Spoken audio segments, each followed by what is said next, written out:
Bonjour, je suis Carmen Pinoz, architecte. Je viens de Barcelone. C'est là où je fais mes études d'architecture. J'ai commencé à travailler avec Luc Miralles. Nous avons fait l'agence Miralles Pinoz pendant presque 10 ans, 10 années. Après, j'ai ouvert mon propre agence. Après 91 à peu près. Je travaille de ce moment-là très heureux.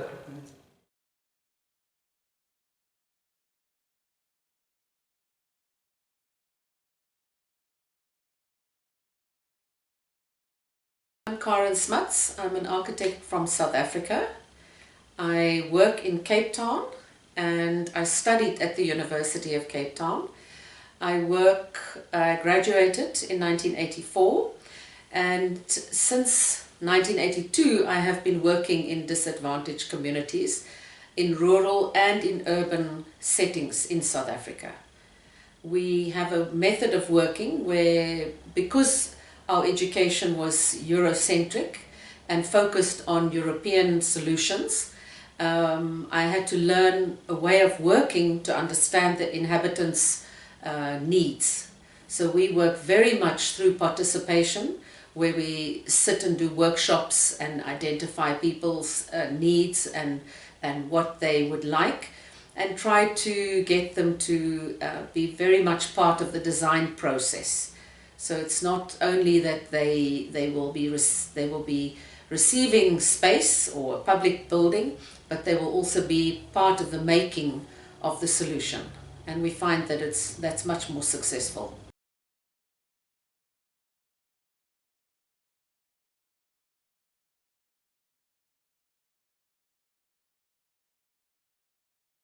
Elle a un énorme talent et je suis très fière de la présenter. Francine Houben a fondé Mécano en 1984.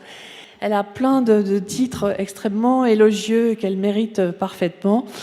Donc, elle combine les disciplines de l'architecture, de l'urbanisme, de l'architecture intérieure et de l'architecture du paysage pour produire des solutions de design en accord avec le contexte, né d'une forte sensibilité et d'un processus de design interdisciplinaire.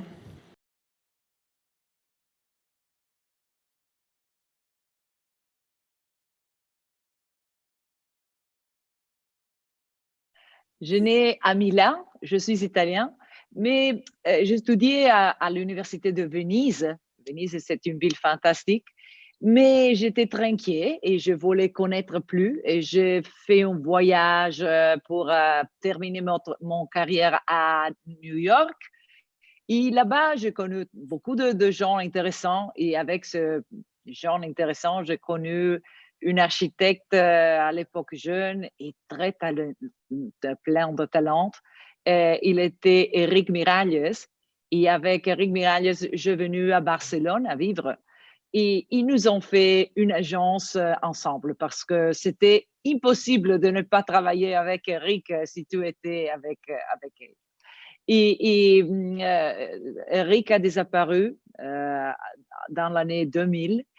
Et après ça, j'ai dû faire architecture seule, mais avec une team de personnes fantastiques et toujours avec cette idée que nous avons avec Eric de faire une architecture plein d'émotions, d'inventions et toujours un petit peu expérimental. Pour ça que c'est très joli pour moi d'être architecte. C'est une profession très dure, mais aussi très, très jolie, merveilleuse.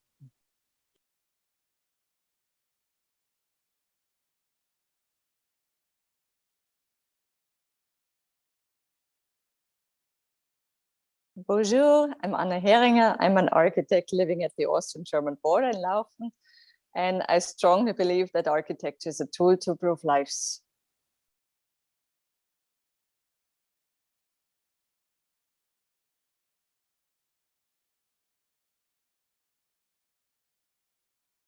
Vous parlez de la Caixa Forum, c'est un centre culturel, c'est Le programme sur 2 salles d'exposition est pas permanent, c'est pas une collection permanente, c'est des expositions itinérantes. Et après 2 salles de conférences, des restaurants, un auditorio. C'est un centre culturel qui appartient à la Caixa, c'est une banque, une des plus importantes de l'Espagne. The one project that was one of our latest projects that we finished is what in South Africa we call a clinic, but I think in Europe it's referred to as a hospital. It's a big multidisciplinary clinic where people from a large area go to, and there's about 1,500 people can go on one day. There is a comprehensive treatment. You can get AIDS and TB, and then there's also there's a children's section, because one of the big problems in our society is that nutrition and babies often die of not having enough water. They rehydrated or they dehydrated. So one of the big programs is to teach young mothers how to take care of their children. So it's a very big clinic. It is in a new housing area, and it's serving a lot of people. But the very interesting thing is, because the management is open-minded, they allowed cultural activities to take place in the waiting area after hours and on the weekends. So sometimes there will be a festival to identify young talent, and then the festival judges will come to the clinic. They will close the pharmacy, they will close all the different areas off, and they will allow the community to do cultural activities in the same building. La bibliothèque de Birmingham. Donc, plus qu'un simple bâtiment, la bibliothèque de Birmingham, conçue par Francine Houben, est un palais du peuple, un centre d'apprentissage, d'information et de culture qui rassemble des personnes de tous âges et de tous horizons. La conception agrandit l'espace de la rue à l'intérieur. Un volume en porte-à-faux sert non seulement d'abri à l'entrée, mais aussi de grands balcons avec un jardin de découverte. La cour circulaire découpée dans la place est un espace extérieur protégé qui invite la lumière du jour à pénétrer profondément dans le bâtiment.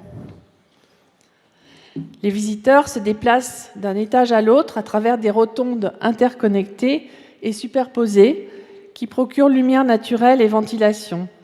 Des panoramas toujours changeants se déploient à travers la peau délicate et filigrane des cercles enchevêtrés, inspirés de la tradition de la métallurgie dans cette ancienne ville industrielle. La rotonde dorée du toit abrite la salle commémorative Shakespeare de 1882. Donc, la salle de la gare et les bureaux municipaux forment un nouveau point de repère à Delft. Le complexe est situé au-dessus d'une nouvelle station de métro, les bureaux abritant les employés de la municipalité. Avec la mise en service de la station, l'ancien viaduc ferroviaire qui divisait le centre-ville de Delft a cédé la place à une extension du centre-ville, un parc et un canal. Conçu sans façade ou arrêt apparente, le bâtiment en verre est compact et fluide. Les incisions dans le volume du verre font écho à la structure en réseau des ruelles de la ville historique et laissent entrer la lumière du jour profondément dans le bâtiment. L'abaissement de la ligne de toiture aux angles réduit la hauteur du bâtiment pour permettre une transition graduelle vers les bâtiments environnants. L'utilisation de verre clair au niveau du sol facilite une liaison étroite entre l'intérieur et l'extérieur. Ici, la zone publique avec la salle de la gare et le hall se différencie de la zone privée avec les bureaux municipaux en verre transparent. Un plafond de bande horizontale blanche courbe orné d'un plan de ville historique en arc bleu sont disposés au-dessus du hall public et du hall de la gare. Les salles sont séparées par un mur vitré et 2 volumes qui abritent les comptoirs publics, les salles de consultation et les services techniques des bureaux, ainsi que les fonctions commerciales de la salle de la gare. Donc, les installations sont organisées de manière à ce que les voyageurs puissent immédiatement apercevoir la ville historique depuis la salle de gare.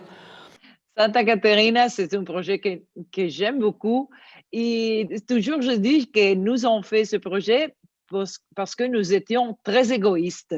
Notre maison, c'était très près et ceci, c'était notre marché. Mais il n'était pas très fantastique à l'époque. Il était très décadent, très gris.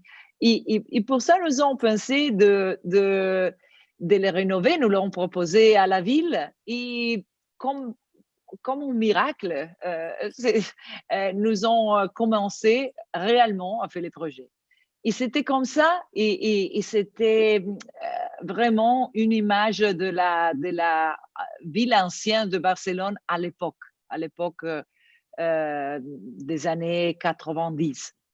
Et la rénovation, c'était porter couleur, porter ouverture, porter une énergie rénovée dans ce lieu que c'était très décadente.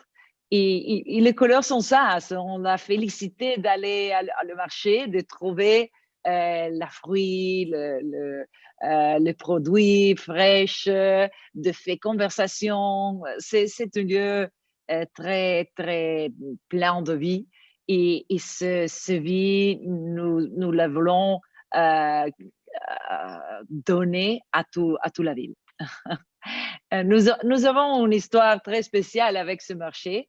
Notre fille a pris le nom de ce marché. Santa Caterina, notre fille c'est Caterina, et Domenic, qui est le monastère qu'il y avait ici, c'était dominicain. Pour ça que ceci, c'est un projet très enlacé avec notre vie. J'aimais beaucoup la Chine. Je voyageais à la Chine quand j'avais 18 ans et il était très important pour moi. Et pour ça, faire cette compétition pour le pavillon d'Espagne, c'était très important. Et il demandait de faire des choses en relation avec le futur de la ville. Ils nous ont pensé que le futur de la ville devait être en relation aussi à la campagne, à l'artisanat, à la manualité. Et cette manualité, c'est une chose très ancienne, que c'est comme le langage de l'humanité. Non? La Chine, c'est différent, le langage de la Chine, c'est différent, mais c'est possible de communiquer avec l'intelligence de la main. Et pour ça, nous avons proposé une grande construction, tout fait de rattan, de matériaux naturels et tout fait à main.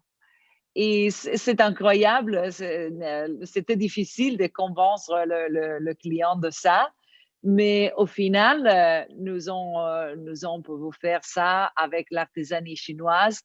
Et c'était très joli, hein? Tous les gens qui venaient de la campagne, qui avaient bâti ce panneau, venaient voir avec beaucoup d'orgueil cette construction qui venait de la campagne à la centre de la ville de Shanghai.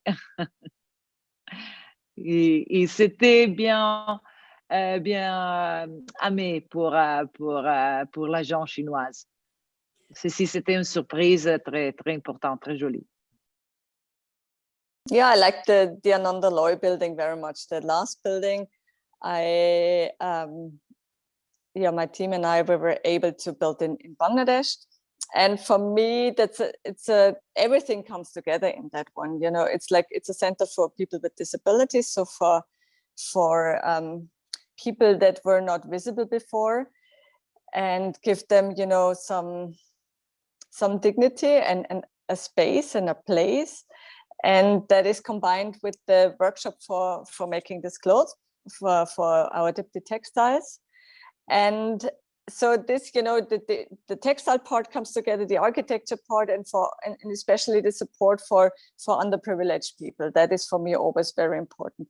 And this building is also diving more into the material characteristics of the clay and the bamboo, especially the clay, because before I always did, you know, straight walls more and try to be accurate, and with this time the walls are dancing, you know, and especially it's a ramp that is dancing around the structure, and it also kind of shows it's something beautiful when you are out of the mold, you know, if you're not following the grid, if you're celebrating the extraordinary. And I think that's a very important sign also for people with disabilities. You know, there's a beauty in the diversity. And this building wants to transmit this message. And I think that's working quite well. So I love this one very much.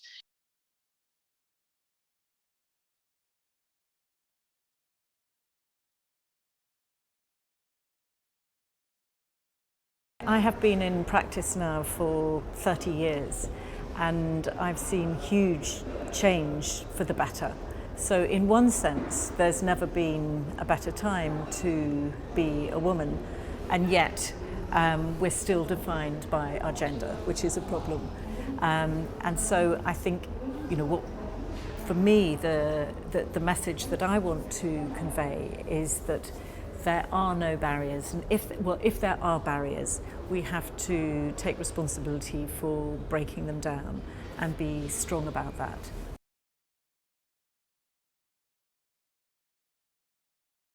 The advice I would give that, you know, you support your colleagues, you support women in, you know, either in work, at home, somewhere, you know, you're trying really to support each other. That's the most important thing, you know, not to get in this kind of, you know, jealousy or whatever, but really supporting each other and lifting each other up.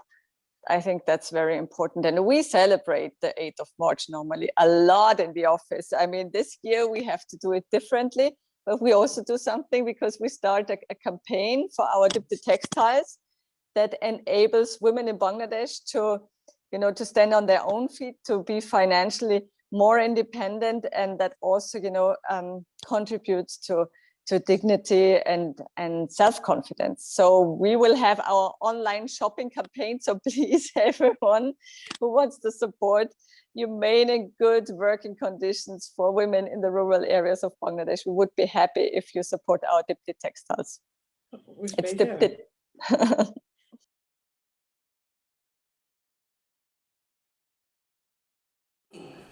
Si, les prix sont comme une fenêtre, comme une... non, plus d'une fenêtre, on part ouvert plus... Les gens te reconnaissent à travers le prix. Hein? Et alors, tu donnes des possibilités, tu donnes des relations. Parce que l'architecture a besoin de relations. Ça, c'est une chose aussi difficile pour les femmes. Hein? Surtout quand le monde de business, non? Une femme s'est ménagée avec le groupe, je ne sais pas comment ça s'appelle, le monde de business, c'est difficile. Hein? Alors tous ces prix, tout ça aide beaucoup. Pour moi, c'est un honneur d'avoir ce prix, je parle de ce prix. La France est un grand pays, non? Alors, les prix vont avec la France, non? It's a great honour for me to get this prize, and it's particularly poignant to receive a French award at a time when there's such turmoil in the UK, and whatever happens, I remain European. And it's important, this prize, because it shines a spotlight on the achievements of women in architecture, and I think that's going to help us shift the conversation so that we can all be just architects and not just recognised because of our gender. So I'm really enjoying this, that it gave me the possibility to work in different parts of the world, and not yet in France. Would love to come back. Thank you so much for this big award. Et ce prix, c'est très important pour moi aussi. Le prix femme architecte, c'est fantastique. Et d'être avec une grande architecte, grande amie comme Anna Heringer, c'est un honneur, vraiment.